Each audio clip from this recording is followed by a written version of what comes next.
Hi.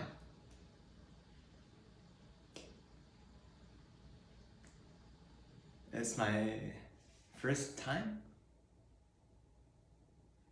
showing my face on YouTube, or pretty much any public platform. That includes Instagram. Yeah, I've not shown my face even on Instagram. Would you believe it? And of course not Reddit. Oh, Reddit. I mean, okay, sorry for if you're a Redditarian and you have felt such discomfort by my words regarding Reddit, the platform, or possibly implying what people on Reddit could be, or what actions or thoughts they may have. I'm really sorry if that's the case.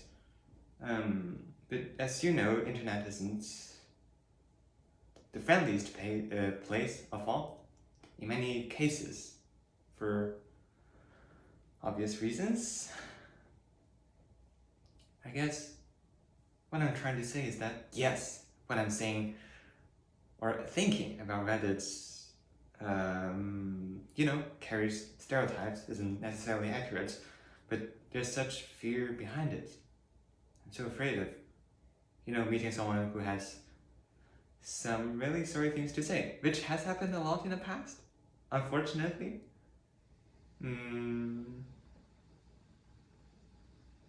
Or maybe fortunately, because, I know that I'm not delusional, especially after being gaslit for so long by my narcissistic father, and also even by some therapists. Would you believe that? I mean, it's genuinely reassuring to know that I'm not delusional after all that. But anyway, going back to my previous point, I've not shown my face on YouTube before, or other platforms like Instagram or Reddit. For me, it takes quite a bit of courage. I'm quite afraid to show myself, Not just show my face, literally. Not just to show my face, literally. It's also, look at this hat I have, or cap, flat cap, I guess. This is me with that on. This is me with that off. That feels naked and exposed and not, artistic. C'est l'art. Why just l'artiste? I play art or whatever, Like it gives out this ambience or vibe or whatever. That's this guy is sensitive or I don't know. Artistic. In some way, right? But then with that off, look at me, there's nothing special about that hair. Not particularly physically attractive.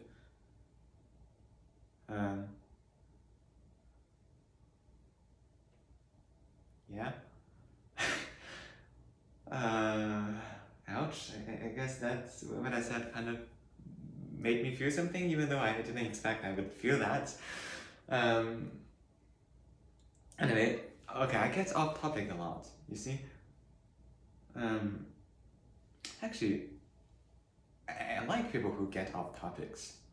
I mean, I know my classmates who get off topics. They are really vivid people. I thought of Charlie Chaplin, right? It is Charlie Chaplin, right? I forgot that. Let me double check, 1 second.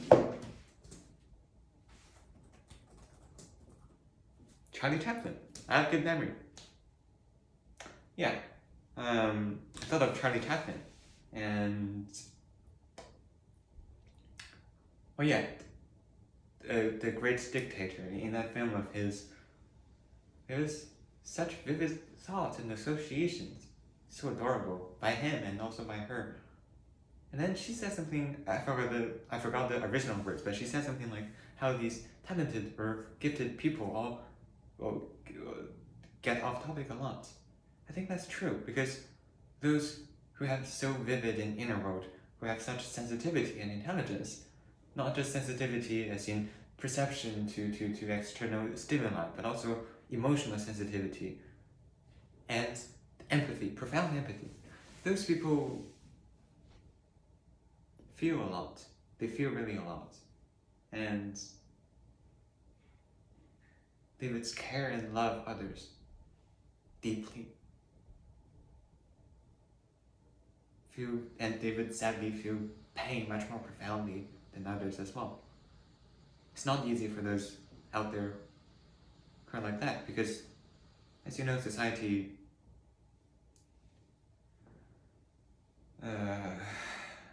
could pathologize and reduce, and when we see an identity that differs from the majority of people, I think it's very common that those would be pathologized and reduced, be called weird, odd, queer even. Queer. Sorry about the noise, I hope you don't mind. Anyway, yeah, right? People with these special identities, whether it is, HSP, as in highly sensitive person, highly sensitive person, or, the equivalent of it is SPS, sensory processing sensitivity, whether it's that, or, that's a kind of neurodivergence.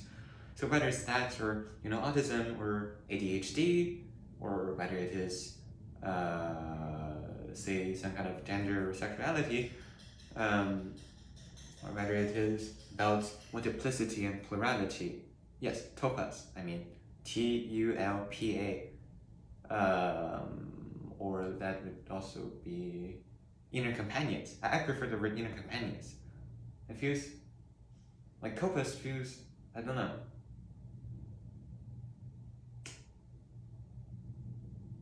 It feels spiritual in a nice way, but also not in a way that inner companions feels warm and tender. But anyway, sorry, I'm really sorry if I offended you and you're in the TULPA community and then prefer the word TULPA. I'm really sorry if you felt that I'm saying that is bad. It's not. It's just it's my personal preference to use the word inner companion more. I try my best not to label or reduce. For example, I try to prevent identity-based labels. Like, I wouldn't say, oh, this one's gay, or I would say, this is a gay person. Instead of, oh, this is an American, I would say, this is an American person. I try not to define someone, just by one identity of theirs. I try not to reduce. Because I wish I wouldn't be reduced either. Anyway, yeah. Oh gosh, I really get off topic a lot. Hold it. The Catcher in the Rye, that guy from The Catcher in the Rye, he get off topic a lot as well. If you read the book and if you read his monologue, you know what I mean. Really vivid his thoughts are, really sad as well. Actually, I might make a video about that later if I'm interested and not pressured to make it. Yeah. But anyway, I got off topic once again. Okay, actually, going back to The Catcher in the Rye, I kind of want to just finish that thread of thought. He talked about this one certain classmate. They were having this oral presentation, then everyone was supposed to go up to the front of the class and then present themselves with a certain selected subject, selected by the teacher. They don't get to decide that themselves. Anyway, they had to talk about that, and then whenever they get off topic, classmates that are listening would flag it and then shout at them and say, yeah. And then that boy that Holden describes so vividly thought about his uncle. I think they were trying to talk about some farm or their childhood, but then just how naturally the thread of thought just came to his uncle and the fond memories of him and who he is.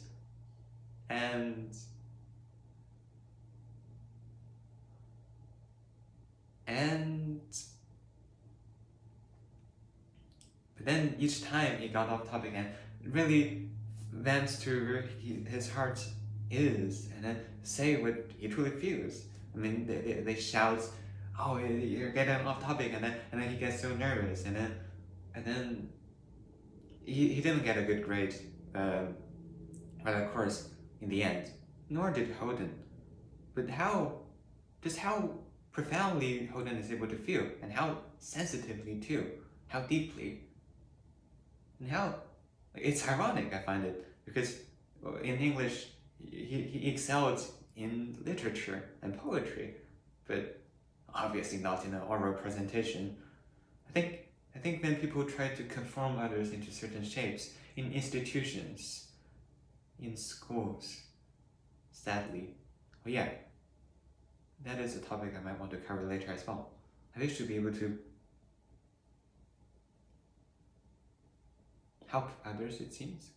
I feel helping others is also helping myself. But anyway, away from the weight of that, what I mean is, you see, like, when others get happy, I get happy too. So it's kind of selfish in that, technically, because, right? I mean, I'm helping others, I'm trying to help others, let others be happy, because, well, why? Because I wish to be happy, you see? Also, on that point, empathy. Empathy is also kind of selfish. Okay, I'm saying this in the joking sense, alright? Not actually selfish. I mean, it's self-centered in such a way that, oh yeah, this is a topic I want to cover as well. Maybe in my writings, maybe in videos like this, not sure. Empathy. What was I gonna say? Right, empathy. Empathy. Oh yeah, empathy. I find that to be self-centered deep down as well, in the sense that, you see, for someone to relate to someone else, they need to be able to, well, have some kind of converging experiences. Now, imagine on a remote island, undiscovered, untouched by modern civilization. Let's say we have this island in the middle of the Pacific, where we still see, remember, this island is undiscovered, so you couldn't find it on the map now. We don't know about its presence. Somehow, yes, let's hypothetically, let's say there exists indeed such an island, isolated, untouched. On this island dwells a tribe of people who have such a tradition. They, in commemoration of the passing of a family member, that is to say, if a family member of theirs deceases, they would hold a solemn funeral for them, for the family member, to remember who they were, to express how they miss them. And let's say on during their funerals, there is one such tradition where they would take this meticulously crafted and quite beautifully ornamented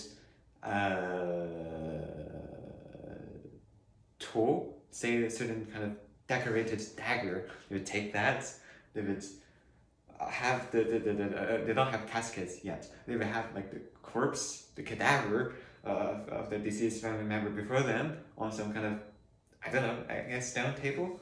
And then they would take that decorated dagger and they would slice it, split it evenly into equal portions to be eaten by each participant of the funeral and also each family member of the deceased. In such an act, they would chew on the meat slowly, solemnly, with reverence, and past memories of the relative, or no, the family member. And then in eating, they would remember who they were, in showing how even past death, their family members are still so nice people and still contribute by providing the nutrition. Okay, that sounds a bit disturbing to me already. Even though it can be a profound act of care and love and reverence, it can be seen as disturbing. I mean, imagine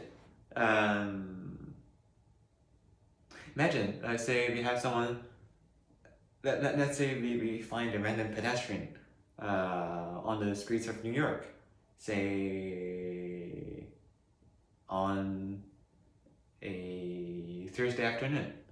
Yeah, I imagine if we tell that pedestrian how on this remote island people eat corpses without the context we previously gave, their first response to that tradition would more likely than not be horror or disgust or fear, or horror, fear. But anyway, horror, disgust, fear, something else that's not immediately understanding. I feel. I think that kind of shows my point. People need to have some kind of, convergence in experiences to be able to relate to each other. Now, say this random pedestrian we have spoken to, they respond to the knowledge of that tradition with disgust and horror. Does that mean that necessarily they don't have empathy? No, I don't think so. I could imagine. Okay, maybe not in New York. Okay, sorry, New Yorkers. Maybe not in New York, but let's say. I imagine on the streets of Copenhagen, say we find one such pedestrian and then tell them about that tradition, and then they respond with disgust and horror. It doesn't. Once again, that doesn't it doesn't necessarily mean they don't have empathy. I imagine there could be one such pedestrian with soft, delicate hair,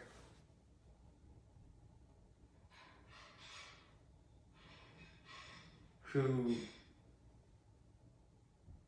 walks quite composedly and confidently, but also not in wide strides, but rather reservedly, not timidly, not as in feeling limited or feeling like too much, but rather a kind of elegance, let's say. Yeah, she would be someone elegant. And also someone who smiles a lot, not smiling in the phony sense, if you have read the Katrina, right? But rather in a sincere and heartfelt sense. When someone expresses their pain, why did I say pain? Like, when someone expresses their pain and suffering and sorrow, she would respond to that with concern and care, not keep the smile on their face. In other words, that is, she would be someone really caring and authentically her. I imagine there could be someone like her who also love animals and love children and have a garden of their own and write and play the violin or the piano, especially the piano. I imagine there could be someone like her. Maybe she has a cat too, or a dog. Or she definitely would have a lover that really cares about her. And her children wouldn't bear the weight of trauma and despair, I guess. But anyway, yeah, her. I imagine there could be someone like her who's so thoughtful, sensitive, and sympathetic, and empathetic, crucially empathetic. I imagine there could be someone like her who we find on the streets of Copenhagen, but who would still respond with horror and disgust and fear in response to the knowledge of that tradition on that remote Pacific island. You see, I wish I got my point across. That is, someone who doesn't understand, couldn't relate to some really different others' experience. That doesn't mean they are necessarily someone, unempathetic. Wait, how did I get here? Gosh, I mean, okay, what I'm trying to say is, you see, empathy, it takes a kind of connection that's already there between people. It takes convergence of experiences. Someone needs to be already quite close to someone else to understand and feel their experiences. It doesn't come out of thin air.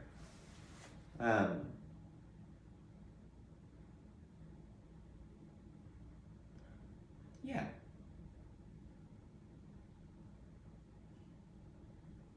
So empathy, I mean, empathy. I mean,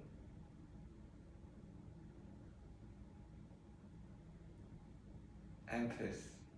Okay, I'm losing my thoughts here. Let me try to follow them. Sometimes words fail me because of, well, sensitivity, but also because of trauma. When words fail me, I find music to be. But anyway, just do allow me to try to. Just one moment, it won't be long. Promise. Pinky promise.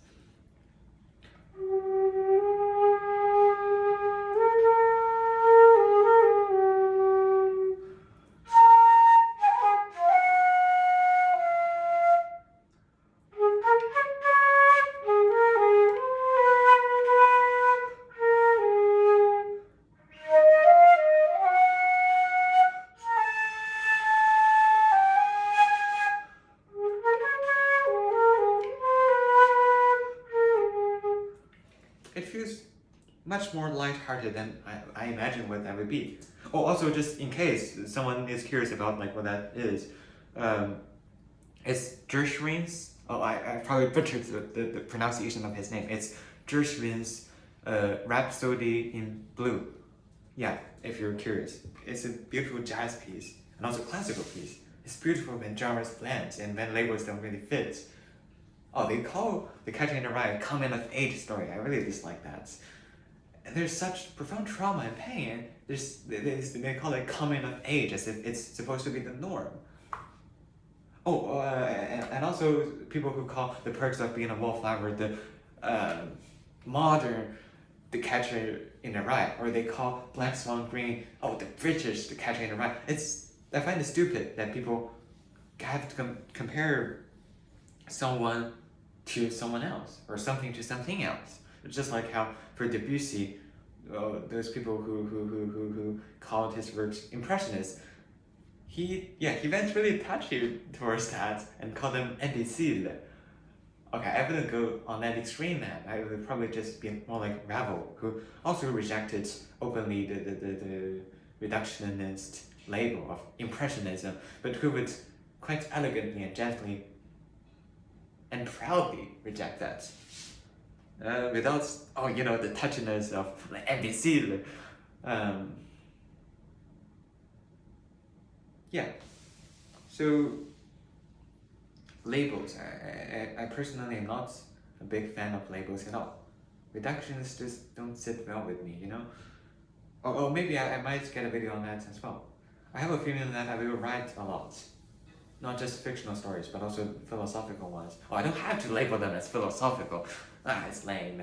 Not philosophy is lame. It's just people sometimes labeling people's thoughts as, oh, this is philosophical. That feels lame.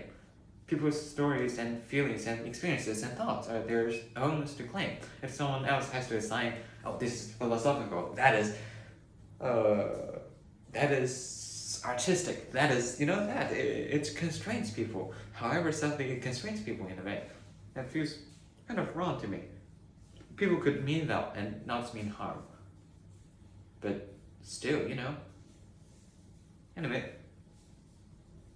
Oh yeah, gosh, I really do get off topic. Where was that? But yeah, I followed the trace of thoughts because, empathy. Yeah, I was trying to talk about empathy. I think empathy.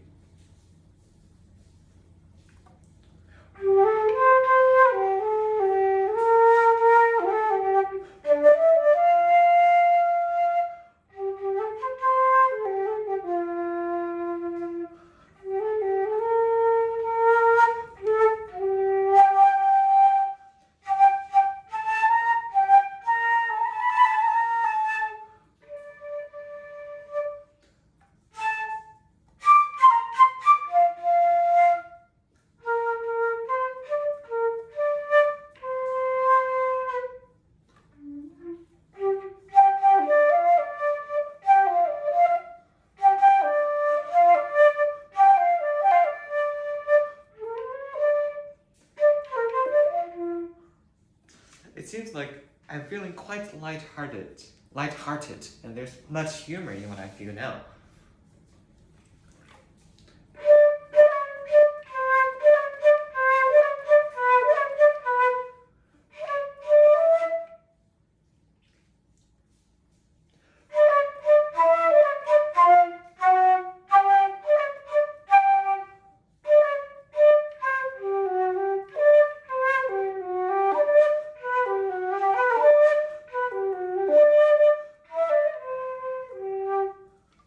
I miss home. I feel sad, and I miss home, even though home never felt like home. I miss home. Oh, and I miss a certain her, around whom I feel so at home. It wouldn't leak her privacy if I talk about her, right? I mean, like, people's not gonna find out who she is and then shame her or whatever, tease her or whatever, right? I mean, I imagine if someone will genuinely have such vim as so as to look up a stranger on the internet and find where they live or you know who they are like in real life, I mean offline. If someone is capable of that, I don't think it would be that hard for them to find people that person cares about and then okay fine, if you happen to be watching this and you have such vim, come at me, but just not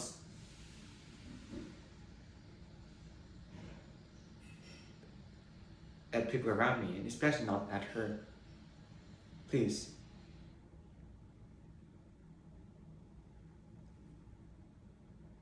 But also if you know, if you're looking at you know people on the internet for reasons, I think I can kind of relate to them. You know, the thrill of surveilling people. I thought of the game Don't Feed the Monkeys, and seeing the darkness and what people hide. You know, there's thrill, a sense of thrill in that in many cases. I have felt that. Wait, have I felt that?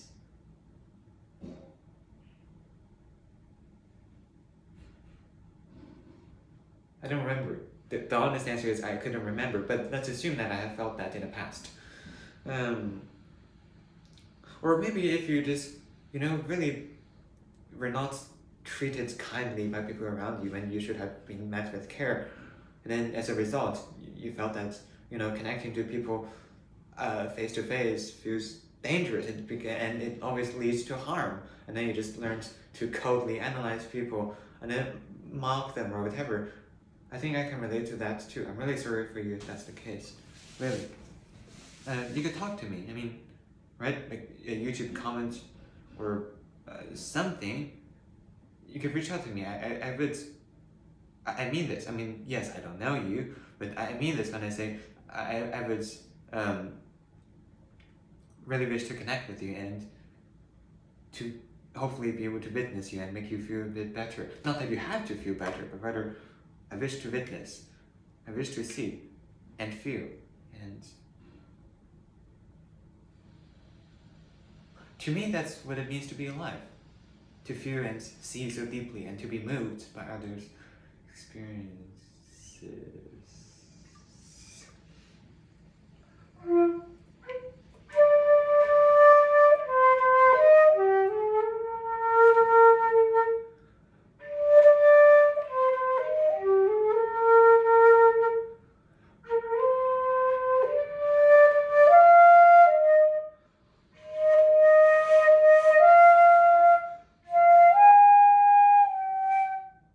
Oh, in case someone's wondering, that's Dichter Liebe by Schumann. Or in English, this is a poet's love. I guess, oh yeah, I really guess I love her. I guess I couldn't try to hide that. Oh, but that's besides the point. I mean, the point is, I feel like I'm a romantic. Uppercase R, not lowercase r. Romantic as in romanticism, not romance. Yeah, I feel very deeply. And I think everyone does, deep down in their heart. They feel very deeply. Perhaps, oh yeah, I will make a video on this later probably as well. Anyway, not for now. Okay, getting back to the topic. Just reach out to me, alright? If you feel bad. I will try my best to try to reach out.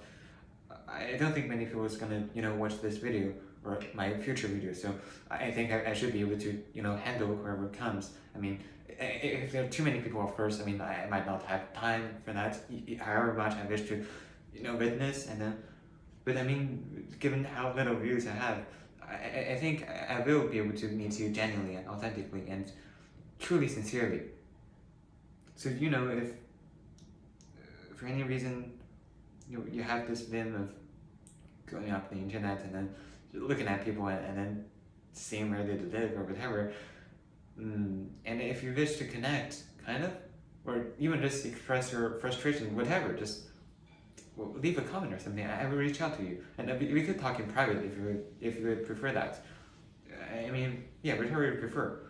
Anyway, I should have gotten my point clear, hopefully. Anyway, always, like, the first time is the most fun, but also the most difficult, I guess.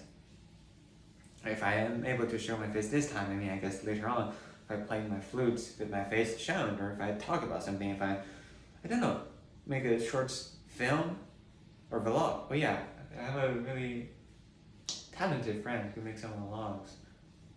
It's unfortunate how not many people know about him. Gosh, I mean, his videos, I mean it seriously, like, it is, I find that even better than, like, many of the, okay, I find that better than the Mr. Beast videos. I mean, I find genuine emotions to be much more beautiful than, money and money.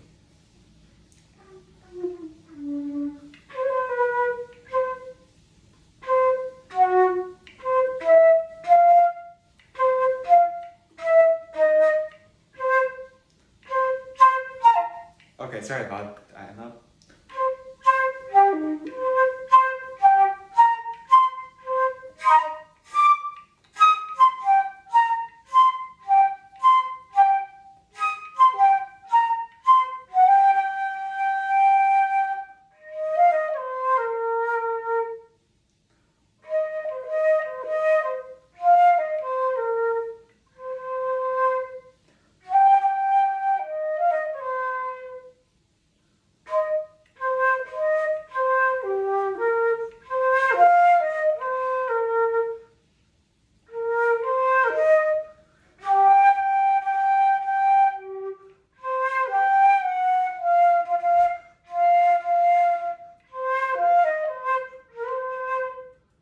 Money by Pink Floyd.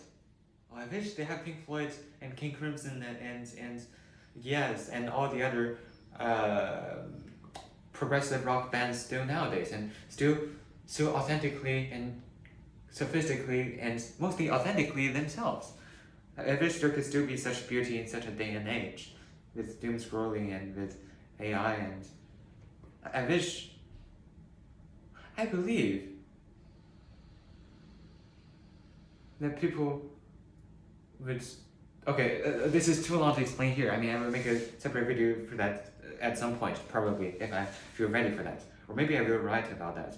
I wish my writings could really let many people feel understood and shape society in such a way that everyone would be met with more care and compassion and love. I thought of Foucault's history on modern clinic and his notion of the clinical gaze. Or maybe Laura Mauvais. Okay, maybe not Laura Mauvais. I mean, remarkable theories on the male gaze, but I personally am just not a great fan of Freud, with pathologizing everything into, sex. Oh, it's all libido, and you have Oedipal complex. You're intellectualizing your defense mechanism. Even that word is from Freudian psychology. There's such a Freudian shape in the therapy we see nowadays in so many places. Okay, I might make videos about that as well. So if others who are hurt by therapy feel so alone and feel that they're not believed, I could hopefully let them feel that, you're not alone. It is hard. It's not fair. there is institutional harm. If people tell you it's not, if people tell you, oh, therapists are supposed to help in all cases, and you're doing something wrong, you're not cooperative if you're not helped. I'm really sorry if people say that. That's gaslighting. It's wrong. Whether people mean well or not, it doesn't matter. It is gaslighting. It's horribly, horribly wrong. Please don't believe them.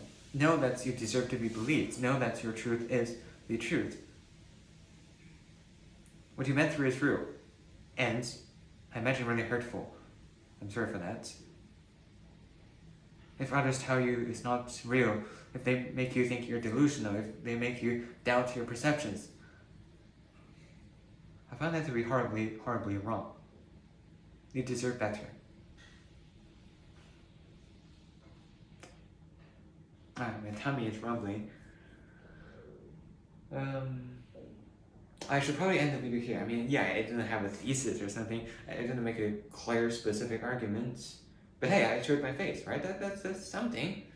So next time I show my face, I'm gonna think, I could show my face indeed. And so, I wouldn't feel that scared the next time. My head is kind of going blank, it seems. Yeah, but anyway, I would just end here for today, I guess. Gosh, it's a long video. It's almost 37 minutes. I mean, is anyone actually gonna watch this? I don't think any of my friends right now would. I mean, however much they care about me, they probably wouldn't. It seems like I really wish she could watch this. And it seems like I really wish I could hug her. I mean, she was open to that the first time, but I was too scared, and then she saw that, and then. Okay, this is too long to explain in this video, but anyway. Oh gosh, I really do get off topic and go on tangents a lot. But yeah, if you do that too, you're not alone. I mean, obviously you're not alone, and there's not something to be ashamed of. I find people with vivid inner worlds and imagination and thoughts, and beautiful thoughts, beautiful, beautiful thoughts, and feelings, and beautiful souls. I find those to be those who aren't always the most conventional, who are the most average or normal, who could have this whimsical thought from time to time, who would be authentically themselves, disregarding how others view them, negatively pathologizing or whatever. I think I really like what Charlie Chaplin said there. It's beautiful. Yes, I don't know you personally, but you are beautiful for being uniquely beautifully you. I mean that. I do mean that. Yes, I do. I really do. Okay, I do. I really do. But anyway, I guess we'll just end here today. So, nice seeing you, I guess, and bye for now. Yeah. Bye. Oh, take care. And enjoy your life, hopefully. But I'm really sorry if you couldn't really enjoy your life at this moment. But anyway, yeah, I really gotta wrap up. So take care once again. Have a good one. Have a good one. Take care,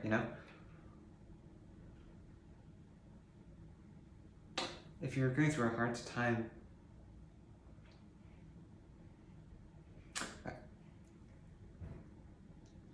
I'm really, really sorry. It's okay. It's okay to feel profound pain.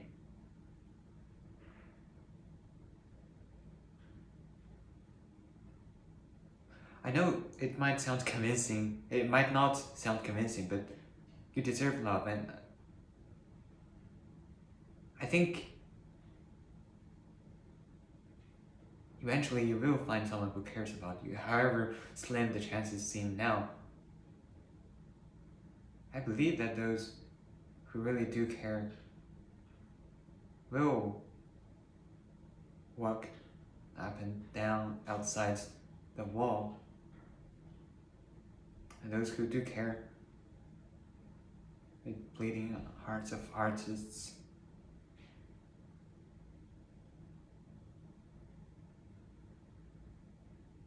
They will care about you and love you.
I believe the wall that separates us all eventually will not stay so formidable and harsh a wall.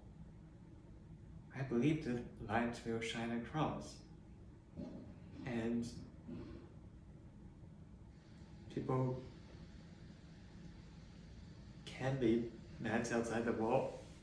I'm sorry.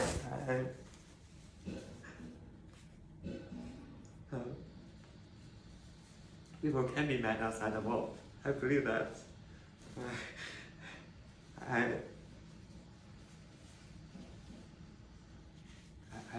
believe that.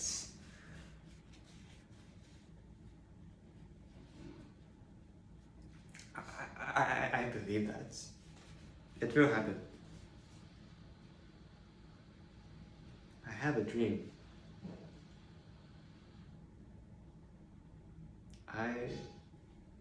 It will happen. It will. It really will. It may seem impossible, but it will. It really will.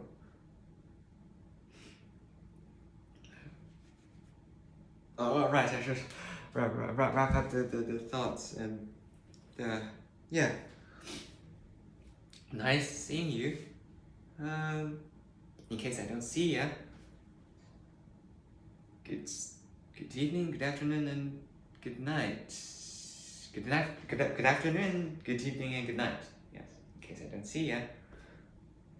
Oh, that's lame, the imitation, but you get the reference. You know what I'm trying to express. If you have truly watched this far, I don't know if you're a future lover or a really dear friend, or I wish you're a lover watching this.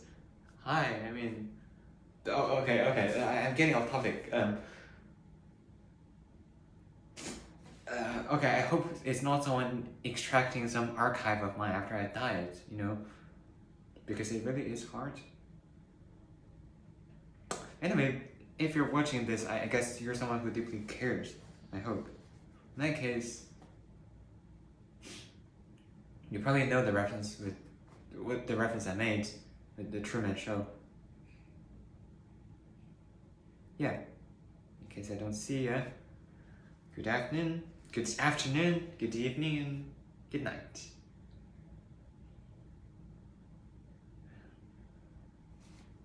Yeah, bye.